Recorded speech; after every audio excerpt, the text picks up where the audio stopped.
High! তো গত একটা ভিডিওতে আপনাদের দেখিয়েছিলাম যে গাছের পাতাগুলো এরকম ধরা হয়ে গেছে। তো আমি সেই দিন সঙ্গে সঙ্গে স্প্রে করে দিয়েছিলাম। তো ভিডিওটা আমি করে রেখেছিলাম, সেটা আজকে আপনাদের সাথে শেয়ার করছি। তো এখানে 1 লিটার জল আছে, তার মধ্যে এই ওষুধটা আমি গুলবো।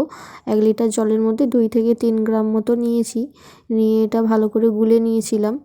আর হচ্ছে যে এই ওষুধগুলো আমি পাই, আমার বাপি তো আলু জমিতে ওষুধ দেয়, তো সেখান থেকেই আমি একটু আধটু করে নিয়ে নিয়ে রেখে দিই যদি আমার গাছে কাজে লাগে।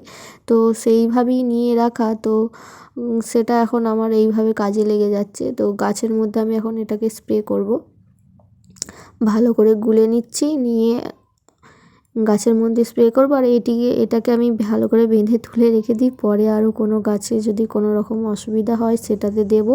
আগে দেখি কেমন কাজ করে। তো ফাঙ্গিসাইডটা স্প্রে করার পরে আপনাদের রেজাল্ট আমি আপনাদের সাথে অবশ্যই শেয়ার করব, যে কেমন আমার গাছগুলো থাকে, পাতাগুলো কীরকম থাকে। তো এখন আমি এটা বোতলের মধ্যে ঢেলে দিচ্ছি, ঢেলে নেওয়ার পরে আমি এটাকে স্প্রে করে নেব।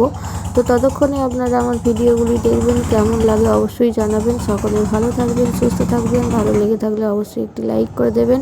তো চলুন আপাতত এখন দেয়া যাক গাছে, যে কীরকম লাগে। তো আস্তে আস্তে ধরে ধরে করে গাছের পাতাগুলো ভালো করে স্প্রে করে দিচ্ছি। তো চলুন আপাতত এখন টাটা, সকলে ভালো থাকবেন, সুস্থ থাকবেন। দেখা হবে পরের একটি ভিডিওতে।